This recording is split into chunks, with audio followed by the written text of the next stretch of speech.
the ESADE 2020 out of Barcelona. We're very happy to welcome you here in this really traditional historic art place, La Sala Paredes. And first of all, I want to say hello to Joan Anton Maragall, the owner of this place, and who we are very thankful for being invited. Thank you very much. Thank you very much to you, and I am also very pleased to welcome you at this home and to welcome anyone who wants to come and visit us. So I would like to ask a question to Dr. Andreas Schmid. We have seen that, of course, the economy here was affected, that there is a special effort also in this video to explain, to talk about these aspects and future perspectives and changes that are necessary. How important is actually Catalonia for Austria as a business partner? Hola desde Barcelona, herzliche Grüße nach Wien. Ich darf mich nochmal herzlich bedanken. I would like to thank again very much for inviting me to this online event. Catalonia is the most important region for the Austrian economy in Spain. Roughly half of the 200 Austrian subsidiaries in Spain are located in Catalonia. So that already shows us the importance of the region, one of the 17 Spanish regions, for the Austrian economy. If you have a look at the trade between Catalonia and Austria, we have to consider that the overall trade volume between Austria and Spain amounts to roughly 6.9 billion euros in 2019.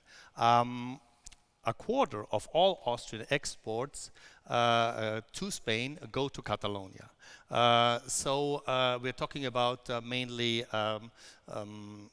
automotive, machinery, chemicals, and plastics. And likewise, a third of all the Austrian imports from Spain come from Catalonia. So again, we're talking about automotive. I mean, SEAT, all the SEATs that are running on the Viennese streets are mainly coming here from the factory in Catalonia. And again, we're talking about chemicals, pharmaceuticals, and plastics. Of course, the shutdown and the crisis has caused an enormous slump in the trade. For the exports between January and May 2020, they were down by 17% with Catalonia, but however, well below the slump in overall trade, in overall exports to Spain of minus 22%. So in Catalonia, due to the strong presence of Austrian companies in this region, we were better off than on an overall Spanish level. So, of course, it is a very dramatic situation, but we are trying to recover from the situation. And so what is it that Austrian companies could learn from doing business with Catalonia? What are the lessons now in this time? Well, the lessons learned from COVID-19, the first lesson I would like to point out is that sectors have been affected differently. For example, automotive, tourism were definitely down. But on the other side, packaging, pharmaceuticals, chemicals were up.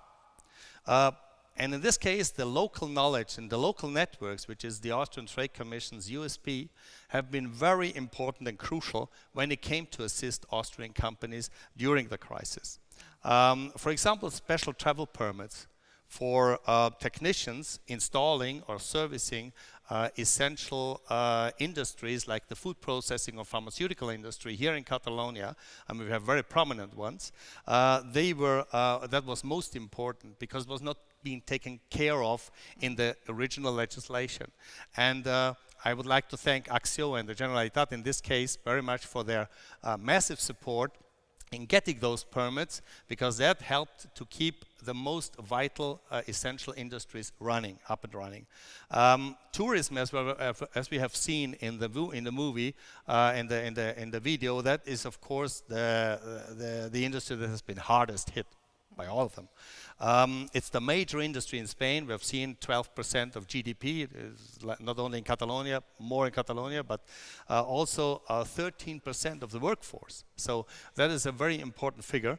And worst affected by the shutdown and the travel restrictions is the five-star segment. And including, unfortunately, also the Austrian flagship hotel Almanac here in Barcelona.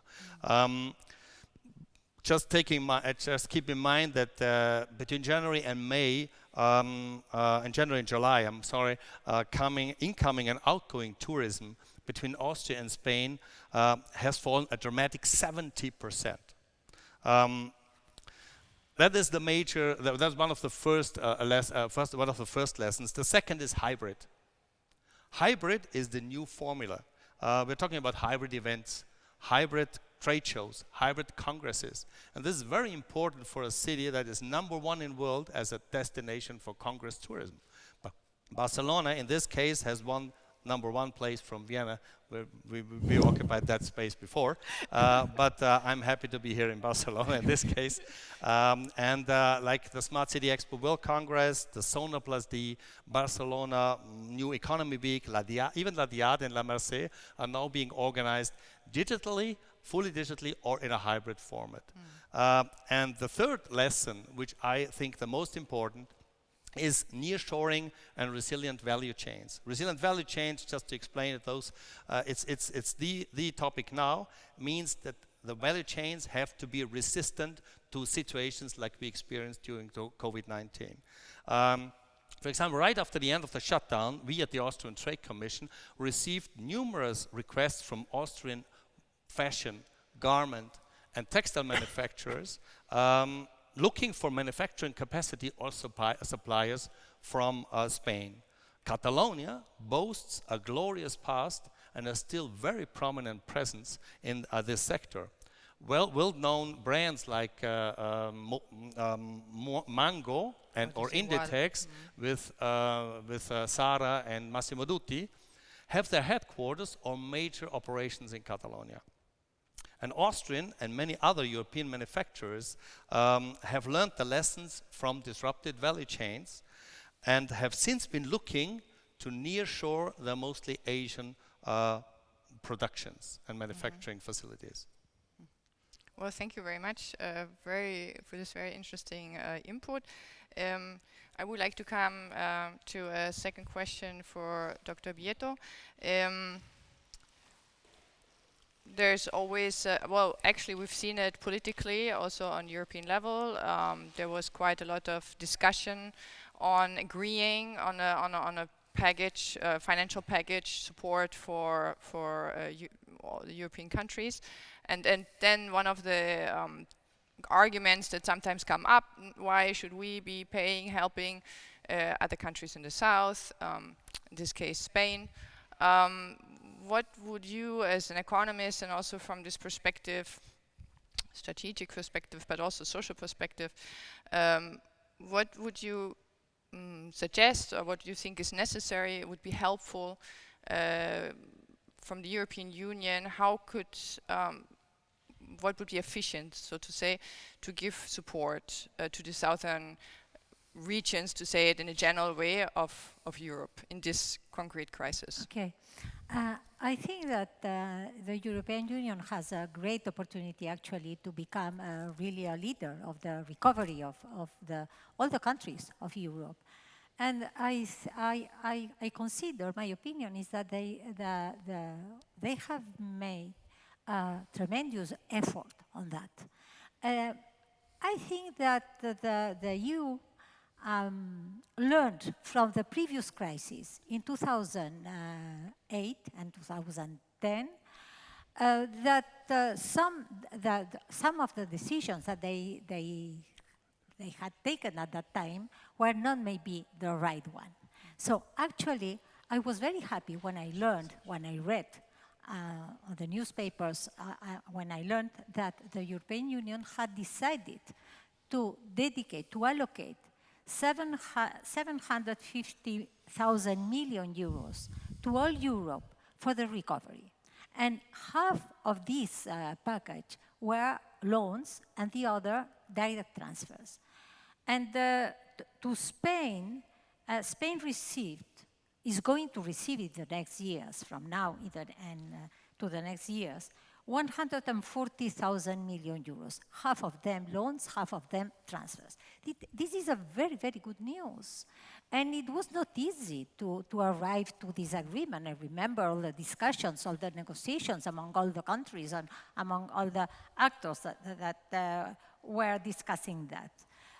But also, I think that, of course, the European Union is going to put conditions on the use of these funds. And I think that we should take the opportunity of having this amount of money to reinvent ourselves as countries, as economy, as companies, as the Europe in total. I will give you some examples. I think that we have some challenges, actually. One of them is digitalizations. I agree with what you were saying, that this hybrid model that is appearing actually in all the activities that we are organizing, education, congresses, events, and so, is one of the challenges. The other one is the ecological transition. So thinking on green, we are going to have funds. We can't do the same things that we were doing before. So we should be able to do things in order to build a better society, more responsible society, more green society, and put these funds to these objectives. Of course, increase the production capacity of the countries. We have seen the problems that we had with a lot of products. We had to buy them in Asia, and so we didn't have the capacity to produce the things we wanted to have. No? New business models, modernization of the economy. And in the case of Catalonia, I also think that the European Union is asking us to build on our strengths. Catalonia has a lot of strengths. Catalonia has become a hub for digital entrepreneurs. And so we have to build on that. We have to build on our culture. We have to build on our gastronomy. We have to build on our entrepreneurial spirit. We have a way of behaving very entrepreneurial because of the history of the country itself. But also, we have seen a lot of solidarity. So I think that we have to look at positive things. We are suffering a big crisis, maybe one of the worst big crises in the last 2 centuries, maybe, in our country, or 1 century. But we have the capacity to reinvent ourselves. And we have the funds. And the European Union, I repeat, has made a big effort to manage it. So I am very, very positive on that. Well, actually, you're already giving a good, how do you say, bridge. You're building a bridge to a last question I wanted to ask to both of you, because of course, it's important also to put interesting, positive impulses when you're in crisis, because when we have common future ideas, common future images of where we want to go, always helps, but we have to build them now, maybe new, construct them new. So the last question would be to both of you, what would be, first of all, if there is anything positive that you think has occurred or has been brought by the crisis or is in the crisis for your sector, to learn for your sector, and that you would like to share with us. Maybe Dr. Schmid? The COVID crisis has taken us all by surprise, and the damage caused has been humongous. However, digitalization, the flexibility of the workplace, and also the resilient value chains that I mentioned before are some of the trends that have received an enormous boost during this crisis and caused by this crisis, and will definitely stay with us for the future. Of course, yes. I would like to repeat two concepts that you have mentioned. Resilience is one of the positive things that we have from this crisis. Also, the digitalization of the economy. It's amazing what we have done in few weeks, in few months. And I would like to finish with an expression by Joseph Schumpeter, the economist Joseph Schumpeter. She was saying that in times of crisis, there is a concept very interesting, very useful, that explains why countries, why people, why companies can look at the future. This is the creative distraction. So things are changing. We have to abandon the old, and we have to rebuild new things. And I think that we have learned to do that because we are actually doing that. So it's a positive thing. Well, thank you very much to both of you for being here with us today, for sharing your thoughts, your impression, your expertise. It was very interesting. And so thank you very much. And I wish you, we all wish you also a fantastic Diada, hybrid, digital, whatever, as any way you can enjoy it. But thank you for also participating, because it made this Diada, this digital or hybrid in this case, possible. So thank you very much. And I go back to Vienna and say goodbye from Barcelona.